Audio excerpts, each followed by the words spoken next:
How you doing, Duff here?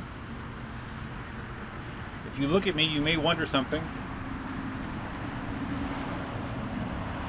And you may be wondering why I'm so dorky looking or scrawny or whatever, but I'm actually, what I was pointing out was I have full pads on today, including knee pads, elbows, wrist guards, and the reason for that is this. And you might say, okay, well, why do you have two wheels? Especially that shitty $200 training wheel. And the reason is I want to try to do some backwards practice. I'm going to use the shitty training wheel to work on going backwards and see what happens. So that is why I am all bundled up, just in case. So actually, this hasn't been ridden in quite a while, so hopefully it still works. We'll find out. Things wants to like shake like crazy.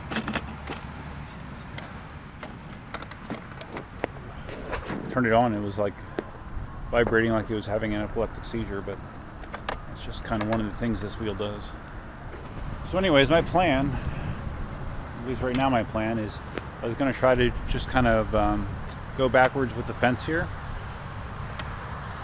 just in case, you know, similar to what a beginner does when they're learning to go forward. And I'm not really sure how good or bad this will be, but we'll see. Alright, first impression is going along the fence. I don't think it's going to be good. Didn't feel helpful. But it's so weird that it feels so odd.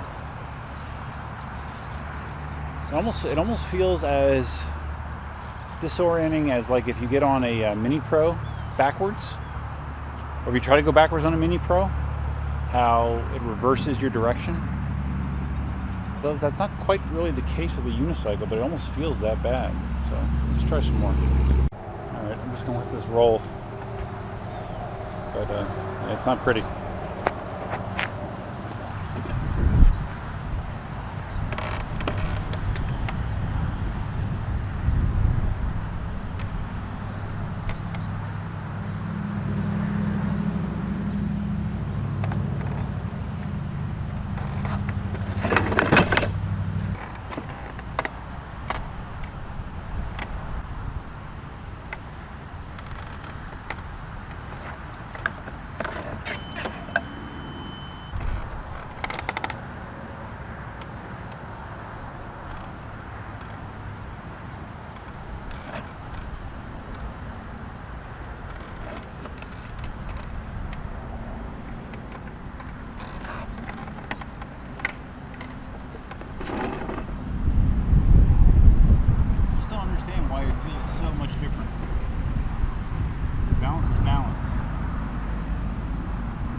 Hey, you feel like you're back on day one. I'm trying to process why it would feel that much different to ride backwards. I'll keep trying until my calves start to bleed, and then that'll be good for the day. Alright, so I just skinned open my left ankle, so that's my cue that it's enough backwards falling for today. I need to probably wear like long socks and long pants if I'm going to do this, because it's so bizarre, man. It just feels totally foreign. I mean, I expect it to be difficult, but not starting over from day one difficult.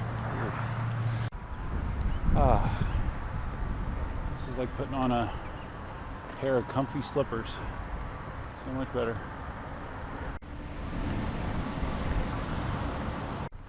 And it may actually be easier to try to learn to go backwards in the M Super because it's bigger and more stable than the twitchy training wheel, but I'm not into scratching the hell out of mine, so that's not going to happen.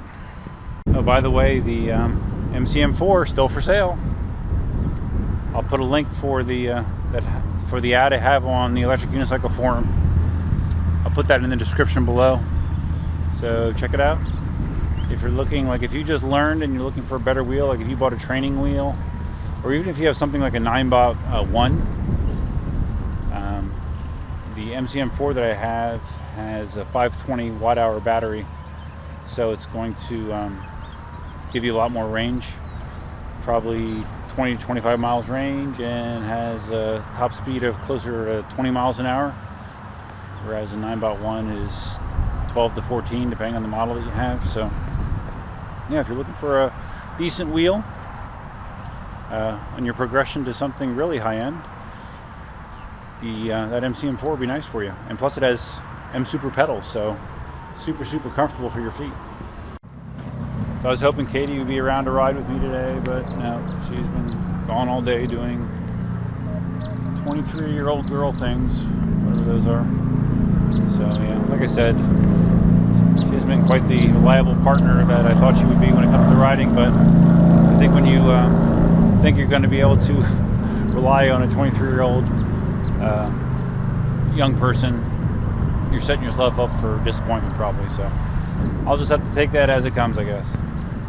I was looking at possible upgrades for my GoPro. You know, I have a GoPro Hero 3 Black, which is now at this point 3 or 4 years old. And I was originally thinking, you know, I guess maybe just a Hero 5, a new GoPro. But I've seen a few people do reviews on the Sony Action Cam. I think it's an FX300, I believe. And seems pretty nice. Image quality was good. It has optical stabilization, so of course it's not going to smooth out as much as a gimbal, but from what I saw in the reviews, the stabilization is actually pretty darn good. Decent battery life. It's a 4K camera. So yeah, a few people said that they preferred it to the GoPro. I saw one review that said that they thought the Hero 5 was still a better camera, but I don't know. I might be looking at that Sony. Here's a picture of it. I'll have a link to it in my description as well if you want to check it out. Oh, one other thing that's cool. The GoPro and the Sony both have wind noise reduction built into them. So if you turn that feature on, it'll knock out a lot of the wind noise. I don't know if I'm not sure if it'd be equivalent as the foam windscreen I have on this GoPro, but if it does, if that would knock down the wind noise enough that you could hear me while riding, it'd be nice to not have to deal with the foam windscreen.